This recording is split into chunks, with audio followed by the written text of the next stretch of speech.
आज हल्द्वानी की तारीख में आपके इस जलसे पाक में आने से कबल डॉक्टर समी साहब ने मुझे ये हालात भी सुनाए और बता रहे थे कि यहाँ किस तरह की वाहियात और खुराफात भी चल रही हैं, लेकिन साथ में एक अफसोसनाक खबर ये भी मिली कि एक इतना बड़ा गंजान आबाद इलाका जिस पर जालिमों की बुरी नजर लगी हुई है और वो तुम्हारे घरों से तुम्हें बेघर करने की कोशिश में लगे हुए हैं। एक बात याद रखो, मैं आज के इस मिंबर से उन्हें पैगाम दे करके जाता हूं, तुम क्या तुम्हारे बाप दादाओं ने भी उखाड़ने की कोशिशें की हैं। क्या बात। और सिर्फ ये एक खित्ता नहीं है, एक खित्ता नहीं है, इन कीड़ों की तो कोई हैसियत नहीं। इनका बाप इजराइल मिलकर गज्जा को कुछ नहीं कर सका। कत्ल करने का मतलब फना करना नहीं होता। इजराइल जैसी जालिम ताकत जिसके पास सुपर पावर ताकतें, पेट्रोट मिसाइल भी हैं, दादा अमेरिका साथ में खड़ा हुआ है, यूरोपीय यूनियन साथ में खड़ी है और निहत्ते कंकरियां लेकर खड़े होने वाले बच्चों का मुकाबला कर रहे हैं। और एक दो नहीं 10,000 से ज्यादा कत्ल भी कर डाले, बच्चों को मार भी दिया, लेकिन पेट नहीं भरा, डर खत्म ही नहीं हुआ। वो डर अभी भी खत्म नहीं हुआ। हजारों को कत्ल तो कर लिया, लेकिन रात की नींद और चैन अभी भी बेकार है, गारत है, क्योंकि उन्हें अंदाजा है इस बात का कि इनमें एक भी जिंदा बाकी रह गया तो कल का वो सलाहुद्दीन बन सकता है। क्या बात। तारीख दोहराई जा सकती है। तुम्हारे इलाकों को उखाड़ फेंकने और इसको बेघर करने की एक ही साजिश होती है कि ये गुलामाने उम्मत मुहम्मदिया में रसूल पाक सल्लल्लाहु ताला अलैहि वसल्लम की इस उम्मत में कोई शेर बेदार ना हो जाए, वरना कुत्तों की नींद हराम करके रख देगा। क्या बात। मेरे अजीजों, अपनी वैल्यू समझो, अपनी हैसियत समझो। जब तुम्हारे साथ बुरी नजर लग जाए तो तुम्हारे उरूज और इर्तिका की मंजिलें शुरू हो जाती हैं। उन जालिमों को ये तारीख याद होना चाहिए कि जब मेरे ख्वाजा सरकार गरीब नवाज हिंदुस्तान तशरीफ लाए थे, उनके आने के बाद जो कुछ भी उनके साथ किया गया, उनके बाप दादाओं ने तारीख बताई होगी। गरीब नवाज को निकालने के लिए, उनकी झोपड़ी उजाड़ने के लिए, उनके खीमे को तोड़ने के लिए, यहाँ तक के सरकार गरीब नवाज जिस दरख्त के नीचे बैठे वहां से उठवा दिया, क्या क्या नहीं किया।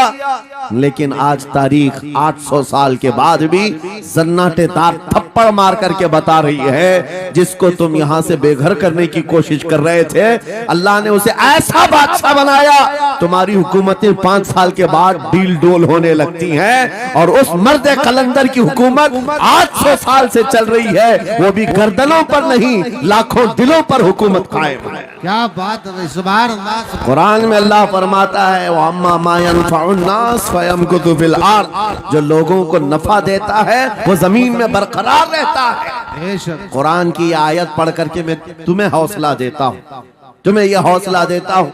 अल्लाह ने कुरान में फरमाया, इन्ना अर्दी वासिआ, मेरी जमीन बहुत कुशादा है, मेरी जमीन बहुत कुशादा है।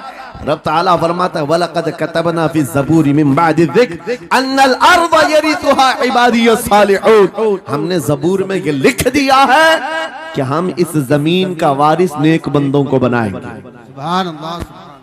आप इस बात के खौफ में न रहे, इस बात के खौफ में न रहे। अजीज़ान गिरामी वक़ार, जो काम तुम्हें करने के लिए कहा गया है वो क्या है? वो एक ऐसा इनकलाब इस जमीन से आना चाहिए, एक ऐसा इनकलाब। आपको मैं एक बात बता दूं तारीख में, जो तुम्हारी सिचुएशन और तुम्हारी हालत के मुताबिक हो, मैं वो बात करने की कोशिश करता हूं ताकि तुम्हारे दिल पर असर हो। आप जिस इलाके में रह रहे हैं, आप यहाँ के हालात बेहतर जानते हैं। वो दिन याद करो जब नबी पाक सल्लल्लाहु ताला अलैहि वसल्लम ने ऐलान नबूवत फरमाया मक्का में, और उसके बाद कुफ्फार और मुशरिकीन का जुल्म शुरू हो गया। गरीब सहाबा को पकड़कर मारते थे, हजरत बिलाल हबशी, हजरत खुबैब इब्न अदी, हजरत खब्बाब इब्न अल-अरद, हजरत जैद बिन दसना, हजरत अम्मार बिन यासिर, ये वो सहाबा हैं जिनको सिर्फ मारा नहीं गया है, आग में तपाया गया है। सब कर लिया। मॉब लिंचिंग मक्का के जालिम करते थे बहुत। और एक दिन ऐसा आया, तवज्जो, मैं जो कहने जा रहा हूं, नबी पाक सल्लल्लाहु ताला अलैहि वसल्लम हरम पाक में दाखिल हुए, मस्जिद हरम में आए। खाने काबा की चाबी उस वक्त उस्मान बिन शैबा के पास हुआ करती थी, जो ईमान लाए हुए नहीं थे। ये हजरत उस्मान गनी नहीं है, वो दूसरे उस्मान है। उस्मान बिन शैबा के पास काबे की चाबी होती थी। हुजूर पाक सल्लल्लाहु अलैहि वसल्लम ने उनके पास आकर के कहा, उस्मान काबे की चाबी दो, दरवाजा खोल के मैं अंदर जाना चाहता हूं। उन्होंने कहा, नहीं, तुम हमारा दीन छोड़े हुए हो, हमारे दीन से तुम बरगश्ता हो, मैं तुम्हें काबे में अंदर आने नहीं दूंगा। किससे कहा? कायनात के आका व मौला रसूलुल्लाह। हुजूर ने कुछ नहीं कहा। तवज्जो, मेरे आका ने फरमाया, उस्मान याद रखना, एक दिन ये चाबी मेरे पास होगी और ये चाबी मैं जिसको चाहूंगा दूंगा और कयामत तक उससे कोई चाबी छीन नहीं सकेगा। सुभान अल्लाह, सुभान अल्लाह। इतनी बड़ी बात, जबकि मक्का के हालात बहुत अलग थे। जगह जगह सहाबा को मारा जा रहा था और छुप छुप करके इस्लाम की तबलीग की जा रही थी। उस जमाने में मेरे आका फरमाते हैं, उस्मान ये चाबी एक दिन मेरे हाथ में होगी काबे की, मैं जिसे चाहूंगा अता करूंगा और फिर कयामत तक उससे कोई चाबी नहीं छीन सकेगा। यह हदीस पाक में मौजूद है। उस्मान बिन शैबा कहते हैं, पहले तो मुझे हंसी आई, क्योंकि ये खाने काबा की चाबी की जिम्मेदारी आम नहीं होती, खानदानी है, बरसों से चली हुई विरासत के साथ आती है। और ये इस तरह से मुझे कह रहे हैं कि चाबी इनके पास चली जाएगी। और फिर उस्मान बिन शैबा कहते हैं, इनके हालात देख करके तो लग नहीं रहा था कि चाबी जाएगी, लेकिन जलाल जिस अंदाज में गुफ्तगू हो रही थी, ये देखकर डर भी लग रहा था कि कहीं ये सचमुच चाबी ले तो नहीं लेंगे। फिर उस्मान बिन शैबा कहते हैं, वो हालात भी आ गए कि जब रसूलुल्लाह हिजरत करके चले गए मक्का से, सहाबा भी घर बार छोड़कर चले गए। उस्मान बिन शैबा कहते हैं, आप तो दिल मेरा चौड़ा हो गया, कहां मुझसे चाबी लेने की बात कर रहे थे, कहां इनका घर भी नहीं बचा, घर भी छोड़कर जाना पड़ा। अगर कल तुम्हारा घर छोड़कर जाना पड़े तो मेरी ये बात याद रखना, इस हदीस को याद रखना। हुजूर पाक हिजरत करके चले गए, सहाबा भी अपने घर बार सब छोड़कर मदीने चले गए। उस्मान बिन शैबा कहते हैं, अब तो मेरा सीना चौड़ा था, कहां ये चाबी की बात करते थे, कहां अपना घर भी नहीं रख सके। साल गुजर गया, 2 साल गुजर गए, 3 साल गुजर गए, 4 साल गुजर गए, 5 साल गुजर गए, 6 साल गुजर गए। हिजरत के बाद फिर वो दिन आ गया जब नबी पाक सल्लल्लाहु अलैहि वसल्लम 10,000 सहाबा के साथ 20 रमजानुल मुबारका को मक्का में फातह मक्का बनकर दाखिल हो रहे हैं। सुभान अल्लाह, सुभान। 6 साल के बाद वापस ही है जब हुजूर तशरीफ लाए। मक्का की गलियों में अब मुकाबला करने की किसी की हिम्मत नहीं थी, ताकत नहीं थी।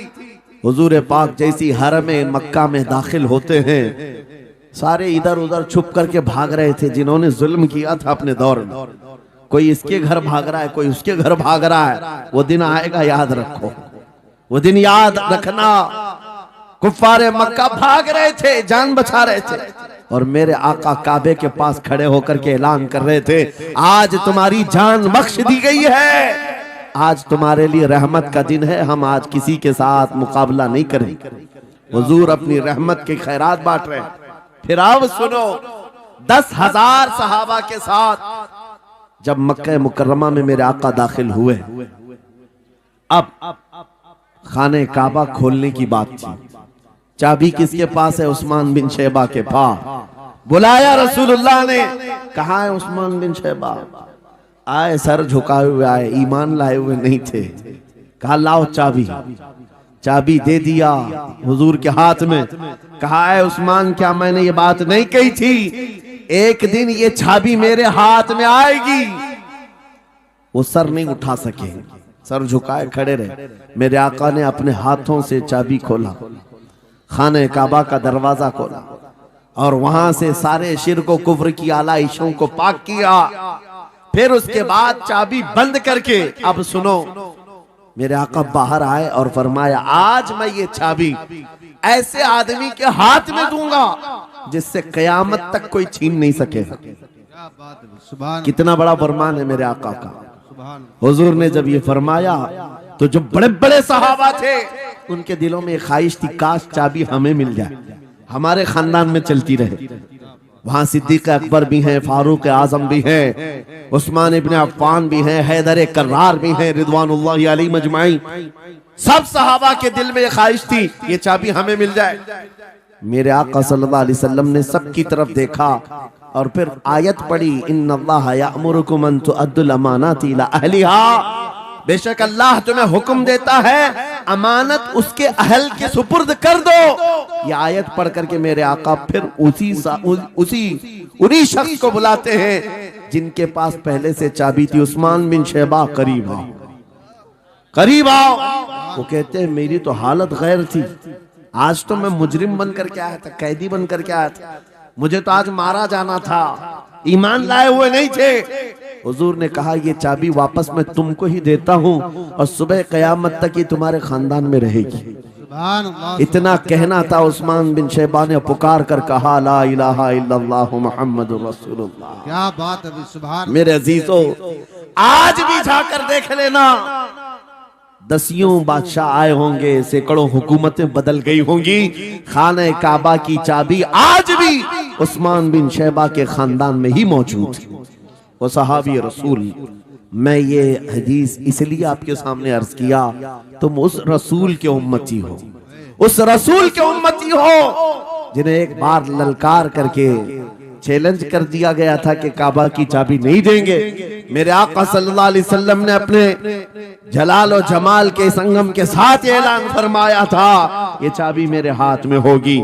आज उस हबीब कायनात रसूल कायनात सल्लल्लाहु अलैहि वसल्लम की उम्मत को मैं ये हदीस सुना करके अर्ज कर रहा हूँ, हालात अगर मक्का जैसे आ गए तो नर्वस मत हो जाना, हमारा घर लुट जाएगा, हमारी चाबियां चली जाएंगी, हमारे कुवाड़ दरवाजे बंद हो जाएंगे। उस नबी को याद करना, आका आपका उम्मती अगर बेघर किया जा रहा है, आपकी तरफ से मदद आ जाए और आएगी, मेरा यकीन है मदीने से आवाज आएगी।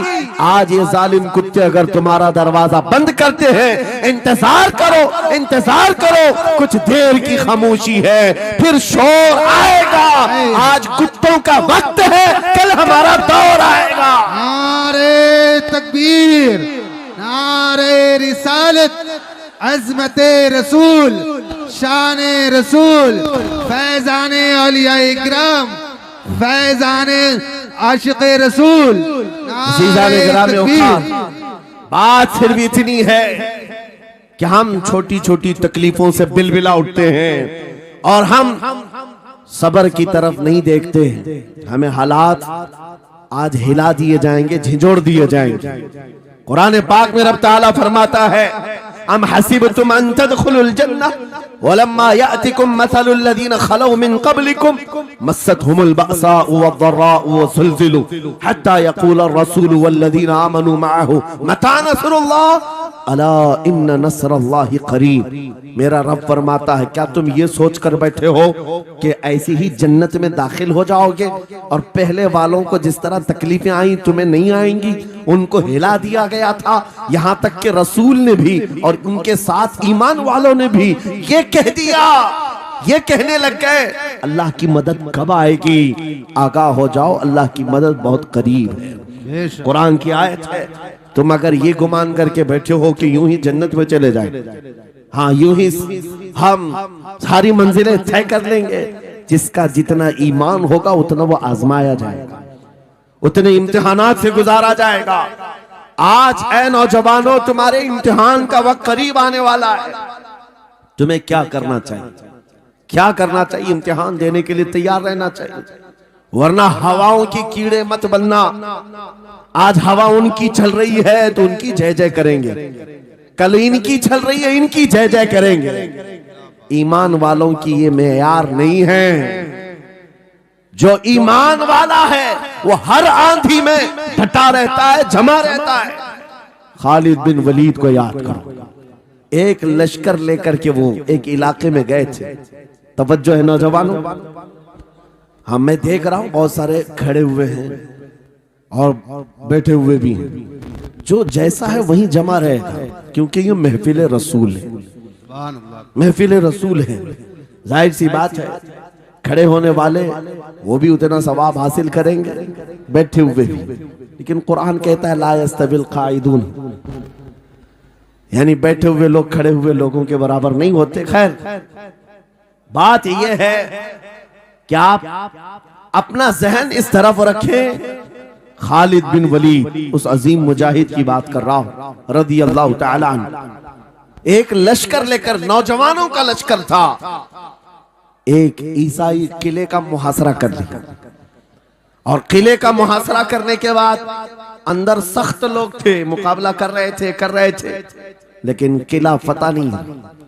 अब अंदर वालों ने यह मशवरा कर लिया, जो बड़ा राहिब था, पादरी था, कहा ये खालिद बिन वलीद है, इससे लड़ना आसान नहीं है। ये जहां जाता है फतह के झंडे गाड़ कर आता है। उसने जो गुरु घंटाल था सबको जमा किया और कहा मैं एक तरीका ढूंढा हूं, इसके जरिए से इनके ऊपर हम कामयाबी हासिल कर लेंगे।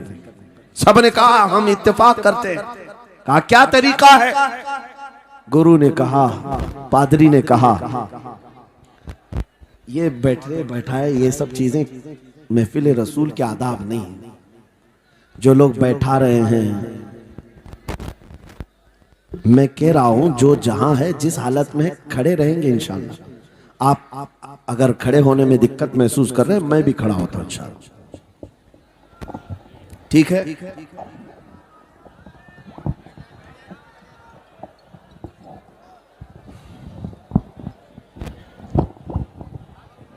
सुभान अल्लाह। मुझे पता है सब जवान हैं, सुबह तक खड़े होने को तैयार हैं, और हम भी खड़े रहेंगे इंशाअल्लाह। अब ठीक है, अब कोई किसी को बिठाए भी नहीं, कोई किसी को खड़ा भी ना करे। दुरूद पाक पढ़ लीजिए एक बार। अल्लाहुम्मा सल्ली अला सय्यिदिना मुहम्मद व आलिहि व अस्हाबिहि व बारिक वसल्लम। मुझे पता है मुफ्ती साहब, मैं ये आपको बता दूं, हर जलसे में ये हाल हम देखते हैं। वजह यह है कि हम कुर्सी पे बैठे रहते, कुछ लोगों को नजर नहीं आते, वो हंगामा करते रहते, इधर से नहीं दिख रहे, उधर से नहीं दिख रहे, और आसपास जो बैठे हुए हैं इनको वो अड़चन समझते हैं कि ये बीच में हाइल हो गए। लेकिन मैं इतनी बात कहता हूँ, अल्हम्दुलिल्लाह हमारी वो कौम है, मुझ जैसे एक निकम्मे को, मैं एक गुलाम और खादिम हूँ, मुझे देखने के लिए वो बीच में किसी को बर्दाश्त नहीं कर पाते, तो ये अपने रसूल और अपने दरमियान किसी और को क्यों बर्दाश्त कर सकती है? क्या बात है, बहुत अच्छा। हम गुलामों के लिए इनके जज्बात हैं, तो रसूल के लिए जज्बात और हैं। अल्हम्दुलिल्लाह वो इश्क अभी सलामत है, इसीलिए तो हम घूम रहे हैं। अगर मरे होते तो मुर्दों को कौन खिताब करता? जिंदगी अभी बाकी है और हमें उम्मीद भी बाकी है, उम्मीद बाकी है। खुराफात आ गई है, मुझे पता है, गलत काम बहुत आ गए हमारे मोहल्ले में। मुझे सुबह से बताया गया बहुत सारे, ये एक मोहल्ले का अलमिया नहीं है, हम जहां जा रहे हैं शहरों के शहर नशे में तबाह हैं, बर्बाद हैं। लेकिन साथ में मुझे इस बात का यकीन है, हुजूर की ये उम्मत गुनहगार तो हो गई है लेकिन गद्दार नहीं है। क्या बात है, बहुत। हुजूर की गद्दार नहीं है। आज भी अगर इनसे कह दो, चाहे वो किसी भी तरह का अमल रखता हो, हुजूर की इज्जत की बात आई तो अपनी गर्दन लेकर हाजिर होने को तैयार सुभान अल्लाह है या नहीं मेरी इस बात पर?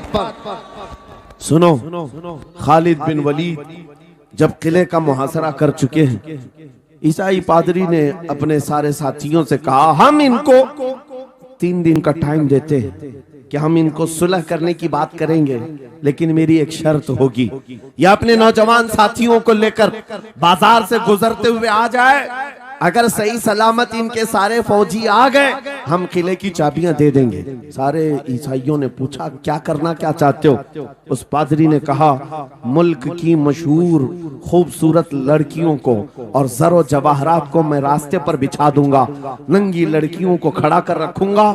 जब खालिद बिन वलीद की फौज यहाँ से गुजरेगी, नौजवान है, नफ्स भड़कता है, और इस तरह से एक नौजवान को खरीदने के लिए दो ही चीजें होती हैं, एक औरत है, दूसरी दौलत है, और नौजवान इसमें फिसल जाता है। मैं जानता हूं कि जब ये दोनों चीजें सजा कर रख दी जाएं, खालिद बिन वलीद के ये लश्करी टूट पड़ेंगे औरतों पर और दौलत पर, हम आसानी से इन पर काबिज हो जाएंगे। सबने वाह वाह किया, तालियां बजाई, और पादरी आकर खालिद बिन वलीद से कहता है हम आपसे लड़ना नहीं चाहते, हम आपसे मुकाबला नहीं करना चाहते। आप 3 दिन के बाद अपने लश्करियों को लेकर इस बाजार से गुजरते हुए आ जाइए। सही सलामत अगर आप पहुंच गए तो किले की चाबियां आपके हवाले कर दूंगा। तवज्जो, खालिद बिन वलीद ने कहा मंजूर है, ये शर्त मैं इत्तेफाक करता हूँ। वापस आए, अपने साथियों से कहा जंग नहीं करनी है, लेकिन एक ही शर्त उन्होंने रखा है, 3 दिन के बाद इस बाजार से गुजर कर हमें जाना है, लेकिन कोई ना कोई हरबा तो होगा, कोई ना कोई साजिश तो होगी, हर चीज के लिए तैयार रहना। खालिद बिन वलीद अपने उन नौजवान लश्करियों से कह रहे थे, ऐ नौजवानों तवज्जो से सुनना इस बात को, आज भी दुनिया ये सारे हरबों पर अमल कर रही है हमारे साथ, हमारे नौजवानों के साथ। खालिद बिन वलीद के 3 दिन गुजर गए, ईसाइयों ने अपनी तैयारियां खूब कर ली, बाजार में ओरियां लिबास में, आधे लिबास में नंगी लड़कियों को खड़ा किया, सरो जवाहरात दौलत के अंबार बिछा दिए। जब खालिद बिन वलीद के सिपाही मैदान में गुजरते हुए उस बाजार में आते हैं, पहला कदम रखा था, नजरें पड़ गई, खालिद बिन वलीद रुक गए, पलट गए, अपने लश्करियों से कहा वही आज मैं तुमसे कह रहा हूं। उन्होंने कहा था ऐ नौजवानों, ऐ रसूलुल्लाह के शहदाइयों, तुम्हारी इम्तिहान का दिन है, आज तुम्हारे इम्तिहान का दिन है। अगर तुम्हारा कदम फिसल गया, सुबह क़यामत तक तुम पर लानतों की फटकार होगी, और अगर जमा रहा, सुबह क़यामत तक अल्लाह की रहमत के फूल बरसाए जाएंगे। नौजवानों ने पूछा करना क्या है हमें, आज कौन से इम्तिहान में कामयाब होने का तरीका क्या है इस इम्तिहान में? खालिद बिन वलीद ने कहा कुछ ना करना, बस अपने रसूल की सुन्नत पर अमल करना। कहा हम तो करते हैं, यहाँ क्या करना है? खालिद बिन वलीद कहते हैं मैंने मेरे मुस्तफा करीम को देखा है, जब रसूलुल्लाह मदीने के बाजार से गुजरते थे अपनी नजरें नीची करके जाते थे। आज तुम बाजार से जा रहे हो, बस इस सुन्नत पर अमल कर लो, अपनी हया की नजरें झुकाकर चलना, फिर उसके बाद अल्लाह मालिक है। खालिद बिन वलीद के जोश और वलवले से भरी हुई ये तकरीर ऐसी असर कर गई, वो नौजवान एक दो नहीं थे, सैकड़ों की तादाद में थे, सर झुकाए बाजार से ऐसे चल रहे हैं। तारीख निगार कहते हैं वो इस तरह से चल रहे थे कि उनके सरों पर अंडा भी रख दिया जाता तो नहीं गिरता, ना इधर हिलाए ना उधर हिलाए, ना इधर देखे ना उधर देखे, और बराबर अपनी नजरें जमीन पर झुकाए हुए तेजी से चलते हुए उस किले के फाटक तक पहुंच गए। वहां वो पादरी साहब इंतजार में थे, भटक गए होंगे, औरतों से लिपट गए होंगे, दौलत जमा कर रहे होंगे, मगर ये दीवाने ठुकराते हुए हर दौलत और उरियानियत को उस किले के फाटक तक पहुंच गए। पादरी सामने आया, किले की चाबियां वादे के मुताबिक खालिद बिन वलीद की गोद में डाल दिया और कहा एक बात बताओ ऐ खालिद, एक बात तो बताओ, ये जो तुमने जमात, ये जो तुमने लश्कर जमा किया है सिपाहियों का, ये इंसान है या फरिश्ते हैं? इनके दिल है या नहीं? इनकी ख्वाहिशात है या नहीं? इनके जिस्मों में नफ्स है या नहीं? हमने मुल्क की सबसे खूबसूरत तरीन औरतों को खड़ा कर दिया था, दौलत को बिछा दिया था, इनमें से एक भी उसकी तरफ तवज्जो नहीं किया। खालिद बिन वलीद मुस्कुराकर जो जवाब देते हैं वो हमारा ईमान होना चाहिए। क्या जवाब देते हैं? फरमाते नादान, ऐ ईसाई, उन आंखों को तू खरीदने की कोशिश कर रहा था जिन आंखों में पहले से जमाले मुस्तफा बसा हुआ। क्या बात है, सुभान अल्लाह।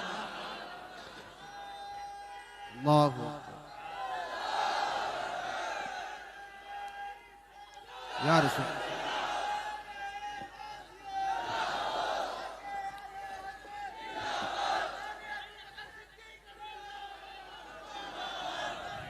ये जो लोग लाइट के करीब हैं इनसे गुजारिश है कि आप हट जाएं, करंट मेरे अजीजों, ये जवाब था उन आंखों को दुनिया का हुस्न क्या धोखा दे सकता है जिन आंखों में पहले से जमाले मुस्तफा बसा हुआ। और तारीख ने बार बार ये गुमराह करने की कोशिशें की, एक बार नहीं, दो बार नहीं। कलयुबी में एक हिकायत है, हजरत शहाबुद्दीन कलयुबी ने लिखा है, 3 भाई एक ईसाई बादशाह की कैद में आ गए थे। तीनों सगे भाई थे और जवान भी थे। जवान ज्यादा है इसलिए खिताब कर रहा हूं। इसका मतलब ये नहीं है कि बूढ़ों के लिए कोई नसीहतें नहीं, इंसान है, नफ्स है, तो सबके लिए, सबके लिए है। 3 जवान कैद में आ गए। बादशाह ने उनको ऑफर दिया कि मेरे दीन में आ जाओ, मैं सिपाही बना लूंगा, वजीर बना लूंगा। मगर वो रसूलुल्लाह के गुलाम थे, मेरे आका के शहदाई थे। कहा इतनी आसानी में तो हम दीन नहीं बेच सकते। तवज्जो है नौजवानों, ये सब तुम्हारे साथ हो रहा है।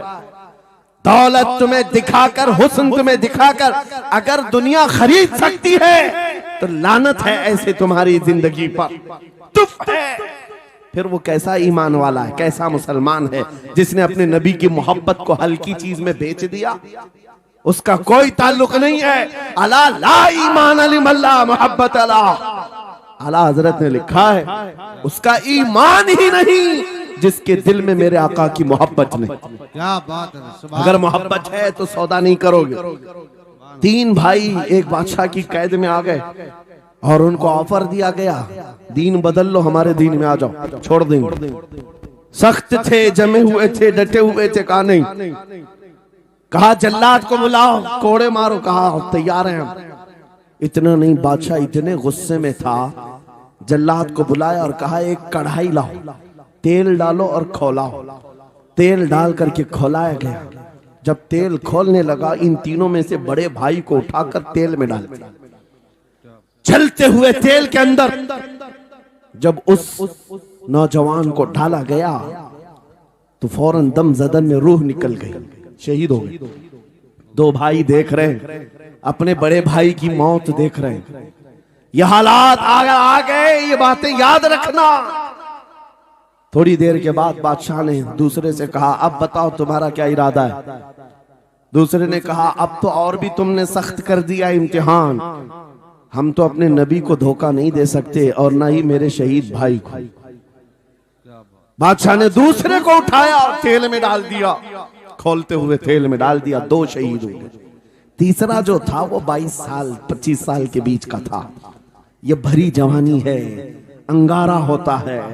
हर नौजवान को ये लगता है कि ये दिन हमारे ऐश के हैं।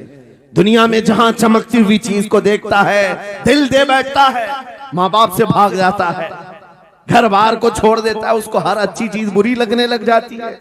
ये उम्र बड़ी खतरनाक मंजिल पे आ जाती है। नौजवानों, जो इस उम्र में बच गया इंशाअल्लाह वो आगे भी बच जाएगा, आगे भी बच जाएगा। 22 साल का खड़ियल जवान है जिसके सामने उसके 2 भाइयों को खोलते हुए तेल में डाला गया। उसकी कैफियत क्या होना चाहिए? अब पूछा गया तुम्हारा क्या इरादा है? कहा इस तरह तुम 100 बार भी तेल में डालोगे तो मैं यही कहूंगा मेरा रसूल मोहम्मद सुभान अल्लाह सल्लल्लाहु अलैहि वसल्लम, हमारे आका मोहम्मद सल्लल्लाहु अलैहि वसल्लम है, मैं यही कहूंगा। बादशाह इतने गुस्से में था, कहा कि इसको चीर दो, इसको काट दो।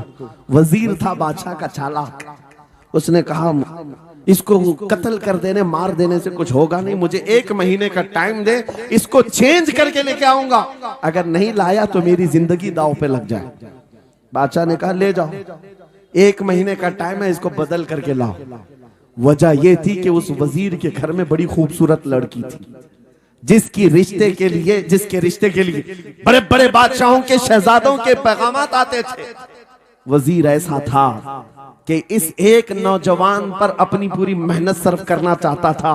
घर लाया, कमरे में रखा, अच्छी ग़िज़ाएं दी, कहा मैं तुझे मारना नहीं चाहता, कुछ नहीं, तू अपनी जिंदगी में मस्त रह। उस नौजवान ने कहा ठीक है। उसके बाद अपनी बेटी को लगा दिया, ए बेटी तेरे पास तेरे बाप को बचाने के लिए एक ही काम है, इस जवान का दिल जीत करके ले आ, बादशाह से जो चाहे तुझे दिला दूंगा। उस लड़की ने कहा ये तो चुटकी का काम है मेरा। जिसके पास हुस्न होता है उसे ऐसा लगता है हर किसी को अपने दामे फरेब में फंसाएगी। इतना आसान नहीं है, हर कोई लट्टू नहीं होता। रात को जब ये लड़की आती, नौजवान मुसल्ला बिछाता, सजदे में चला जाता और वो खड़ी रहती बैठी रहती, खड़ी होती बैठी होती, रात गुजर जाती, वो ओंग ओंग कर चले जाती। कितने दिन हो गए, रोजाना वो बात तक नहीं करता, सर तक नहीं उठाता, उसका सजदा लंबा ही होता चला जाए। जब वो चली जाए सजदे से उठ जाए। महीना गुजरने को आया, तंग आ गई, कहा उस जवान को, ए नौजवान, ए पत्थर दिल के लड़के, जरा उठकर एक बार मुझे देख तो ले। मेरे हुस्न को देखने के लिए बादशाहों के शहजादे बेचैन रहते हैं, बड़ी बड़ी जगहों से मेरे निकाह के पैगाम आते हैं, मगर मेरे बाप की इज्जत की सलामती के लिए मैं तेरे साथ लगी हूं। क्या बात है, तुझे गुरूर कितना है, मुझे देखता क्यों नहीं? नौजवान ने सर उठाए बगैर कहा, बस तू अपने मकसद में कामयाब नहीं हो सकती, वापस चली जा। इसलिए कि इन आंखों में एक ही हुस्न बस रहा है, वो आमिना के लाल का हुस्न है। क्या बात है, नारे तकबीर। बस वो एक हुस्न बसा हुआ है और उस हुस्न को धोखा नहीं दिया जा सकता। सुभान अल्लाह। वो खातून के दिल में, उस लड़की के दिल में ऐसी हैबत तारी हो गई, ऐसी हैबत तारी हो गई, कपकपाने लग गई और खड़ी होकर कहने लगी, मैं दिल से गवाही देती हूँ कि तू भी सच्चा है, तेरा दीन भी सच्चा। सुभान अल्लाह, सुभान अल्लाह। उठ जा, मुझे आजाद कर इस तमाम वाहियात जिंदगी से, मैं तेरे साथ आने को तैयार हूँ, तेरे दीन में भी और तेरे निकाह में भी। नौजवान खड़ा हुआ, कहा कि ये ईमान लाई हुई है। उस खातून ने कहा, मैं तेरी बेड़ियां खोलती हूँ, मैं यहाँ से जाने का रास्ता फराहम करती हूँ। दुनिया जिसको फंसाने के चक्कर में थी, अक्सर ये देखा गया है वो खुद अपनी गर्दन मुस्तफा के कदमों में देने को तैयार। क्या बात है। शर्त इतनी है कि मोहम्मद से वफा तूने, तो हम तेरे हैं। ये जहां चीज है कि अल्लाह हो कलम तेरे हैं। सुभान अल्लाह। सब तुम्हारा हो सकता है, सब तुम्हारा होगा। बस जिंदाबाद, मरहबा। मेरे अजीजों, अब सुनो आगे की बात।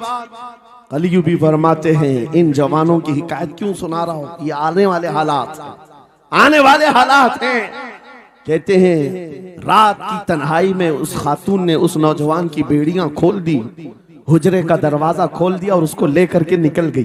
कहा रास्ता मैं बताती हूँ, सल्तनत की सरहदें मैं उबूर कराती हूँ, फिर तेरी मर्जी, अगर मुझे साथ रखना है तो ले चल अपने दयार में, या फिर छोड़ना है तो छोड़ दे। उस नौजवान ने कहा कि ठीक है, साथ चलो। रात के वक्त ये दोनों तन्हा साथ चल रहे थे। ये भागे हुए लोग नहीं है, ये ईमान पर इस्तिकामत वाले लोग, सुभान, ये हुस्न पर फिदा होने वाले लोग नहीं। रात के वक्त जब चल रहे थे, आधी रात गुजरी हुई थी, अचानक घोड़ों के दौड़ने की आवाज आई। बहुत अहम बात कर रहा हूं, घोड़ों के टाप की आवाजें आने लग गई। अब ये दोनों डर करके एक दरख्त के पीछे छुप गए। उन्हें लगा बादशाह को खबर हो गई, बादशाह ने हमें पकड़वाने के लिए पूरी फौज भेज दी है। वजीर को भी पता चल गया होगा। ये डरे सहमे हुए दरख्त के पीछे छुपे हुए थे कि अब क्या होगा इसके बाद। घोड़ों के दौड़ने की आवाज कम होती गई, कम होती गई, और इनके दरख्त के आगे आकर सारे घोड़ों की आवाज रुक गई, सब रुक गए। और ये दरख्त के बाहर सर नहीं निकाल रहे थे। बाहर आई हुई जमात ने इनका नाम लेकर पुकारा, फला बिन फला बाहर आ जाओ।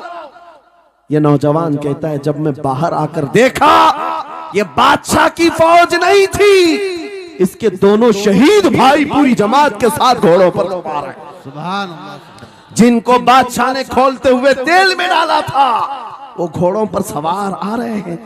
नौजवान देख करके हक्का बक्का रह गया। पूछा, भाईजान आप कैसे आए, आप कैसे आए? उन दोनों भाइयों ने कहा, ऐ हमारे नन्हे भाई, क्या तुझे पता नहीं, अल्लाह ने फरमाया, वला तक़ूलू लिमन युक़तलु फी सबीलिल्लाहि अमवात बल अहयाउ वलाकिन ला तशउरून। जो अल्लाह की राह में मारे जाएं उन्हें मुर्दा मत कहो, वो जिंदा है, तुम्हें उसका शऊर नहीं। ये सिर्फ तू हमें देख रहा है, पहचान रहा है। तुझे पता है ये जो जमात हमारे साथ आई है आम लोगों की नहीं, ये बदर खंदक के सहाबा की जमात है। सुभान अल्लाह, सुभान अल्लाह, बहुत अच्छा या रसूल मरहबा। अल्लाह, बात सिर्फ इतनी है, बात सिर्फ इतनी है, अगर तुम अल्लाह के सच्चे बंदे बन जाओ, हुजूर के वफादार बन जाओ, पूरी दुनिया तुम्हारे लिए घुमा दी जाए, हालात तुम्हारे लिए बदल दिए जाएंगे। थोड़े दिनों की बात है, इसीलिए इकबाल ने कहा था, सच्ची बात है नौजवानों, मेरा पैगाम ये है, अगर सुनना है तो सिर्फ इतना है, कुफ्र दम तोड़ देगा टूटी हुई शमशीर के साथ, कुफ्र दम तोड़ देगा टूटी हुई शमशीर के साथ। घर तुम निकल आ जाओ एक बार नारे तकबीर के साथ। नारे तकबीर, नारे रिसालत, नारे गौसियत, लब्बैक या रसूल अल्लाह, लब्बैक या रसूल अल्लाह, नारे तकबीर। अब बात ये सुनकर के चलो, दो मिसालें मैंने तुम्हारे सामने रखी, एक सैयदना खालिद बिन वलीद की, एक ये तीन नौजवान भाइयों की। दोनों जगह पर भी मैंने आपके सामने रखा दुनिया ने किस जरिए से हमें खरीदने की कोशिश की। खालिद बिन वलीद के जवानों को भी दुनिया औरत और दौलत से खरीदना चाहती थी, इन तीन जवान भाइयों को भी दुनिया दौलत और औरत से खरीदना चाहती थी। आज भी वही सिचुएशन है। आज अगरचे सामने तुम्हारे सामने नहीं लाया जाता, लेकिन हर एक की मुट्ठी में इंटरनेट पहुंचा करके, गंदी तस्वीरें तुम्हारे सामने पहुंचा करके तुम्हारे ईमान को खरीदने की दुनिया कोशिश में लगी हुई है। आपको पता है पूरी दुनिया की सबसे बड़ी इंडस्ट्री पोर्नोग्राफी की है। ये बॉलीवुड और हॉलीवुड कुछ नहीं लगते उसके सामने। पोर्नोग्राफी जो और यहाँ गंदी फिल्में बनाने वाली इंडस्ट्री सबसे बड़ी है, करोड़ों अरबों डॉलर उसमें खर्च किए जाते हैं। किस वजह से? तुम्हारी आंखों की हया खत्म हो जाए, तुम्हारे ईमान का कत्ल हो जाए। आज नौजवान ये समझता है मेरी मुट्ठी में मोबाइल है, मुझे कौन देख रहा है। ये घर के अंदर तारीकी में बैठ करके अपनी आंखों का सौदा कर रहा है। इन और यहाँ तस्वीरों को तुम अपनी उंगलियों के पोर से हिला हिला करके देख रहे हो। एक बात याद रखना, हो सकता है तुम्हारी माँ से पोशीदा है, तुम्हारे बाप से छुपी हुई हरकत है, तुम्हारे भाई और दोस्तों से छुपी हुई हरकत है। कुरान कहता है यअलमु खाइनतल अयुनि व मा तुख्फी सुदूर, वो अल्लाह है जो तुम्हारी आंखों की खयानत को देख रहा।